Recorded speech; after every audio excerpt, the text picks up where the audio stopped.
தீர்க்க சுமங்கலி திரிபுர சுந்தரி சீக்கிரம் வர வேண்டும்.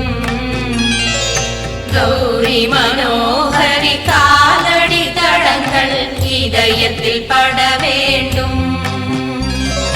தீர்க்க சுமங்கலி திரிபுர சுந்தரி சீக்கிரம் வர வேண்டும். கௌரி மனோகரி காலடி தடங்கள் இதயத்தில் பட வேண்டும்.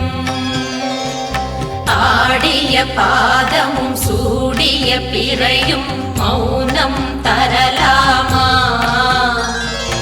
ஆருயிர் பிள்ளைகள் தாயை அழைத்தும் தாமதப்படலாமா? ஆடிய பாதமும் சூடிய பிறையும் மௌனம் தரலாமா?